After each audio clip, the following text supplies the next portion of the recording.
ആ നാളെ നമുക്ക് ചിങ്ങം ഒന്നല്ലേ, നമുക്കപ്പോൾ എന്തായാലും തൊട്ട് കൂട്ടാൻ എന്തായാലും ഇഞ്ചി വേണം. നമുക്കൊരു ഇഞ്ചി പരീക്ഷിച്ചാലോ. ആദ്യം ഇഞ്ചി എടുത്ത് കഴുകി നല്ല കനം കുറച്ച് നല്ല സ്ലൈസായിട്ട് അരിഞ്ഞ് നല്ല ഇതാക്കി എടുത്തതിന് ശേഷം നമുക്ക് ഇതിനെ ഒന്ന് ഫ്രൈ ചെയ്തെടുക്കണം. അതിന് പാൻ അടുപ്പിലേക്ക് വയ്ക്കുക.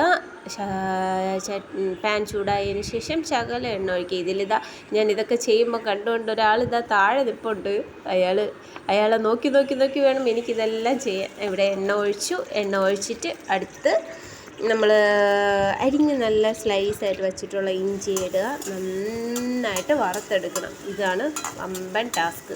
നന്നായിട്ട് വറുത്തെടുത്ത് നല്ല ഇതായി കഴിഞ്ഞാലേ നമുക്ക് ഇഞ്ചിക്കറിക്ക് ടേസ്റ്റ് കൂടുള്ളൂ എന്നാണ് പറയുന്നത്.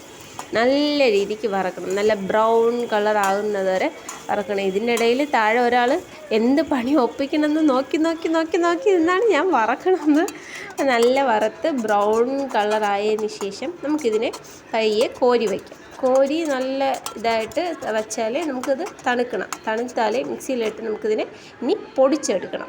മിക്സിയിലിട്ട് പൊടിച്ചെടുക്കാൻ വേണ്ടി നമുക്കറിയാലോ നമ്മുടെ ലിമിറ്റഡ് എഡിഷൻ അടുക്കളയാണ്. അതുകൊണ്ട് നമുക്ക് ഇവിടെ നിന്ന് പിടിക്കാൻ പറ്റില്ല. നമുക്ക് നേരെ മിക്സിയിൽ തൂക്കിക്കൊണ്ട് നമുക്ക് ഹാളിലോട്ട് പോകണം. ഹാളിലോട്ട് പോയി ആദ്യം പഠിച്ചപ്പോൾ സ്വിച്ച് ഓണാക്കാൻ പറഞ്ഞു. പിന്നെ രണ്ടാമതിട്ട് നന്നായിട്ട് പൊടിച്ചെടുത്ത് നോക്കിയപ്പോഴത്തേക്കാണ് ഇത് മതിയോ, ശരി മതി എന്ന് പറഞ്ഞ് പിന്നെ ശരി അങ്ങനെ വെച്ച് വീണ്ടും ആ എണ്ണയിൽ ഭാഗ്യം എന്ന് പറയട്ടെ, അത് ഇത് കറണ്ടും പോയി.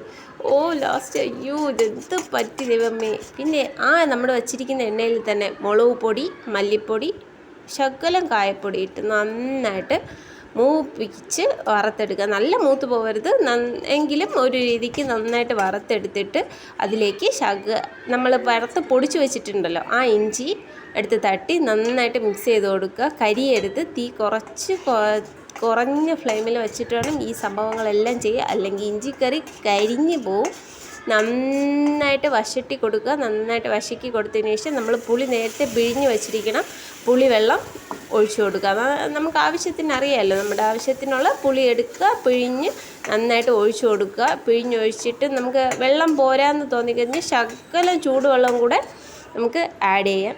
ഞാൻ ചൂടുവെള്ളം ആദ്യം ഒഴിക്കുന്ന വീഡിയോ എടുക്കാൻ മറന്നു. രണ്ടാമത് നിങ്ങളെ കാണിക്കാൻ വേണ്ടിയിട്ടാണ് ശകലം വെള്ളം ഒഴിക്കുന്നത്. ഞാൻ നേരത്തെ ശകലം കൂടെ വെള്ളം ഒഴിച്ചിരുന്നു, അതുകൊണ്ടാണ് അതിങ്ങനെ ഇരിക്കുന്നത്. എന്നിട്ട് നന്നായിട്ട് കുറുക്കിയെടുക്കുക. ഈ കൺസിസ്റ്റൻസിയിൽ നന്നായിട്ട് കുറുക്കി നല്ല നീറ്റായിട്ട് എടുക്കുക. കണ്ടല്ലോ, ഈ ഇലയിൽ വയ്ക്കുമ്പോൾ ഇങ്ങനെ ഒഴുകി പോകാത്ത രീതിയിൽ വെച്ചിട്ട് ലാസ്റ്റ് ഉലുവയുടെ ഇടുമ്പോൾ ഇഞ്ചിക്കറി റെഡി.